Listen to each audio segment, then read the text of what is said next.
Hello everyone, welcome back to my channel prep with कुश।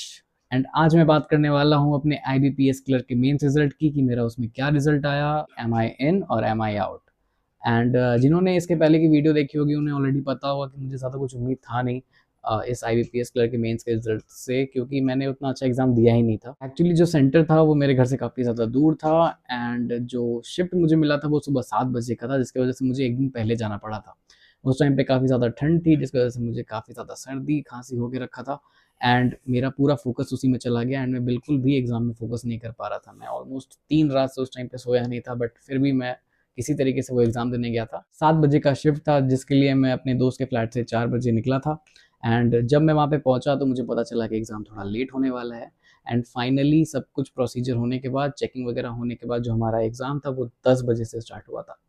तो 4 बजे से मैं निकला था घर से एंड 10 बजे हमारा एग्ज़ाम हुआ था, तो वो बहुत ही ज़्यादा हेक्टिक हो चुका था। मैं बिल्कुल भी फ़ोकस नहीं कर पा रहा था, किसी तरीके से मैंने वो एग्ज़ाम कंप्लीट किया था। पहले 2 सेक्शन तो पास भी हो गए थे, बट क्वांट से मेरा दिमाग चलना ही बंद हो गया था। मैं पता नहीं क्यों सीरियल वाइज़ क्वेश्चन बनाने बैठ गया था एंड बहुत सारे चैप्टर्स थे जो मुझे समझ ही नहीं आ रहे थे कि उसमें करना क्या है। एंड जब मैंने फाइनली देखा तो मुझे पता चला कि उसमें कुछ सिम्प्लिफिकेशन, अप्रॉक्सिमेशन के क्वेश्चंस थे जो मैंने छुए तक नहीं, जो कि बहुत ही ज़्यादा ईज़ी थे। मैंने एक बार पूरा क्वेश्चन देखा नहीं, स्टार्टिंग से सीरियल वाइज़ मैं बनाने बैठ गया एंड जो क्वेश्चंस आए वो मुझे कुछ समझ ही नहीं आ रहा था कि हो क्या रहा है। तो मेरा अटेम्प्ट जो था वो क्वांट्स में काफ़ी ज़्यादा कम था। जीए में तो मुझे पहले से पता था, मैं बस पास हो जाऊँ इतना मैं सोच के चल रहा था। बाकी इंग्लिश और रीजनिंग मेरा स्ट्रॉन्ग था, तो मैंने सोचा था कि उससे मैं अच्छे मार्क्स ले आऊँगा और क्वांट्स को थोड़ा एवरेज रख के भी मैं ओवरऑल मैनेज कर लूँगा।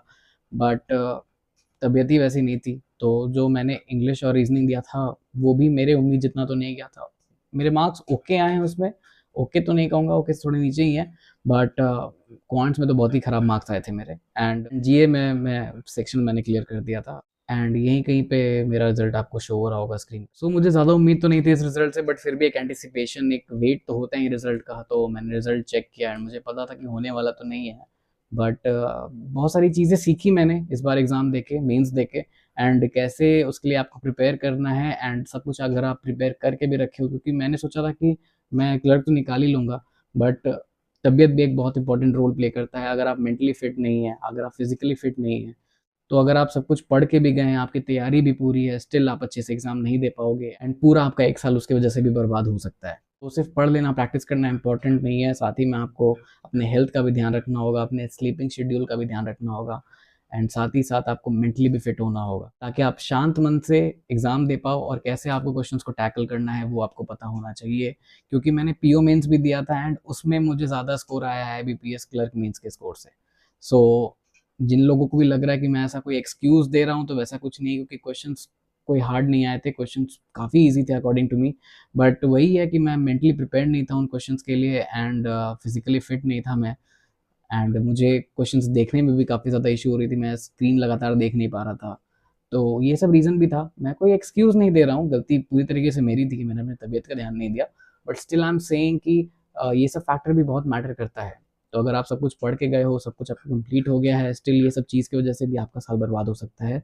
तो ड्यूरिंग एग्ज़ामिनेशन आपको अपने हेल्थ का भी बहुत ही ज़्यादा ख़्याल रखना है। बाकी वापस से हम लोग तैयारी करेंगे, एक साथ तैयारी करेंगे एंड कैसे मैं क्या चेंजेस करने वाला हूँ उसमें मैं एक वीडियो बहुत जल्दी लेके आऊँगा। फिलहाल यही था मेरा रिज़ल्ट, क्योंकि जितना मुझे स्कोर आया है लगभग उसी के आस-पास मैंने अटेम्प्ट किया था। इंग्लिश में मैंने अराउंड 28 अटेम्प्ट किए थे, तो मुझे इतना गलत तो नहीं लगा था कि मेरा होगा, जितना हो गया मुझे 21.75 आया है। बट मुझे ज़्यादा का एक्सपेक्टेशन था एंड 28 अटेम्प्ट करना ही मेरे लिए बहुत ख़राब था।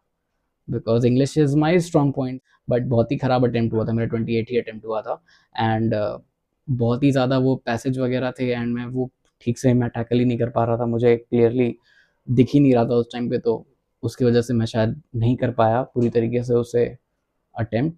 बाकी रीजनिंग के क्वेश्चंस भी काफ़ी ईजी थे एंड इस बार पैटर्न चेंज करके जो टाइम रिड्यूस किया गया उसकी वजह से भी काफ़ी ज़्यादा इम्पैक्ट पड़ा था मेरे स्पीड पे एंड ओवरऑल परफॉर्मेंस पे। तो उसके लिए भी मैं इस बार ज़्यादा प्रैक्टिस करूंगा कि कम टाइम में कैसे हम लोग ज़्यादा क्वेश्चंस को अटेम्प्ट कर सकते हैं, क्योंकि पहले टाइमिंग ज़्यादा थी आईबीपीएस क्लर्क मेंस की एंड इस बार टाइमिंग सबकी कम कर दी गई है।